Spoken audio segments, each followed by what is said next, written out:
कहानी की शुरुआत में दिखाया जाता है कि दारू के नशे में एक आदमी रेलवे ट्रैक पर गिर जाता है, जिसे बचाने के लिए एक लड़का ट्रैक पर जाता है और उस नशेड़ी आदमी को बचा लेता है। पर तभी ट्रेन आ जाती है तो लड़का घबराकर ऊपर चढ़ नहीं पाता।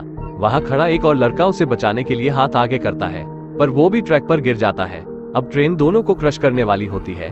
दोनों आंख बंद कर लेते हैं, पर जब आंखें खोलते हैं तो खुद को एक रूम में पाते हैं, जहाँ कुछ लोग पहले से मौजूद होते हैं। रूम की साइड पर एक बड़ा सा ब्लैक बॉल रखा होता है।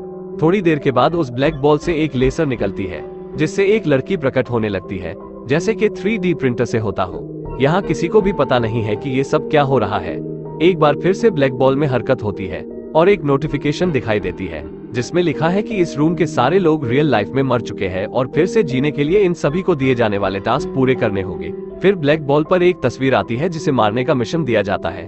फिर बॉल के अंदर से सबके नाम के कॉस्ट्यूम और हथियार निकलते हैं। अब मिशन का काउंट डाउन शुरू होता है। सब लोग गायब होने लगते हैं और एक अलग जगह पर पहुंच जाते हैं। यहाँ इन्हें फोटो वाला बच्चा मिलता है जिसे मारने का मिशन मिला है, तो ये लोग इसे मार देते हैं। पर वहाँ उस बच्चे का बाप हरा प्याज आ जाता है, जो इन 3 लोगों को कुत्ते की मौत मार देता है। सिर्फ काटो नाम का ये लड़का वहाँ से जिंदा निकलता है। हरा प्याज उसे मारने वाला ही होता है कि किशिमोनो एक लात मार के उसे दूर फेंक देती है, क्योंकि ये बैटल सूट में पावर होता है, जो इन्हें अब पता चलता है। हरा प्याज फिर आ जाता है और इन लोगों की जम के धुलाई करता है। तभी एक रस्सी आती है और हरे प्याज को बांध देती है। फिर निशी की एंट्री होती है, जिसके पास गायब होने की एबिलिटी है।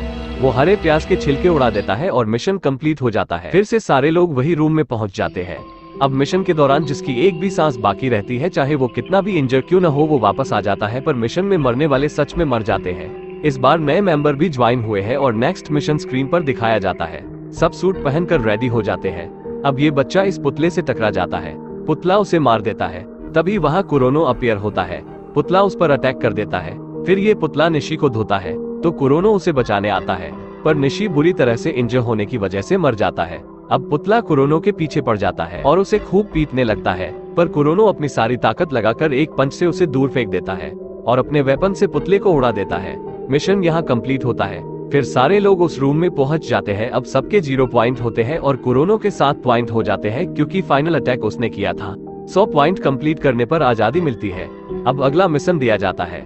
सारे लोग मिशन पर पहुंच जाते हैं। अब नए लोगों में से एक बंदा एक स्टैच्यू को उड़ा देता है, पर वो गलत स्टैच्यू था। अब ये बड़ा स्टैच्यू जाग जाता है और उन पर अटैक करने लगता है। सब मिलकर इस बड़े खतरनाक स्टैच्यू से लड़ते हैं, पर ये बहुत पावरफुल होता है। पर कुरोनो स्टैच्यू के नीचे से स्लाइड करके गुजरता है और उसके एक पैर को उड़ा देता है। अब बिल्कुल भी हिचकिचाए बगैर स्टैच्यू के सर को उड़ा देता है। काउंट डाउन खत्म होता है और फिर से शुरू हो जाता है, क्योंकि म्यूजियम में एक और मॉन्स्टर उनका इंतजार कर रहा है। सब लोग आगे बढ़ते हैं। एक जगह पर 1000 हाथों वाला स्टैच्यू कुरोनो पर अटैक कर देता है और उसे बुरी तरह से जख्मी कर देता है। कुरोनो ही एक था जो लड़ने में माहिर था, पर अब काटो आगे आता है, पर ये मॉन्स्टर उसे बिल्कुल भी नहीं बख्शता। किशिमोनो बीच में आती है, पर वो भी कुछ नहीं कर पाती। फिर काटो रिकवर होकर उठता है और एक कटाना निकालता है। फिर उस मॉन्स्टर से लड़ता है, पर मॉन्स्टर 1000 हाथों से लड़ता है और बेचारे काटो के पास सिर्फ 2 हाथ होते हैं। काटो फिर से मार खाकर चला जाता है। मॉन्स्टर काटो पर अटैक करता है, तब किशिमोनो बीच में आकर उसे बचा लेती है और अपनी जान दे देती है। अब काटो की सटक जाती है। वो फिर से लड़ने जाता है, पर अफसोस के मॉन्स्टर उसे भी किशिमोनो के पास पहुंचा देता है। कुरोनो अपनी आंखों के सामने अपने दोस्त को मरते देखता है। कुरोनो अपनी सारी ताकत से उठ खड़ा होता है और मॉन्स्टर को चकमा देकर उस पर अटैक कर देता है, पर इस 1000 हाथ वाले के अंदर से एक और स्टैच्यू प्रकट होता है। देखते देखते बुद्धा का स्टैच्यू बड़ा होने लगता है और कुरोनो वहां से नीचे गिर जाता है। कोई उसके तरह गन फेंकता है, जिसे लेकर कुरोनो कंटिन्यू अटैक करता रहता है। फिर कुरोनो जंप करके अटैक करने वाला होता है, तब बुद्धा उसे अपने मुंह में ले लेते हैं।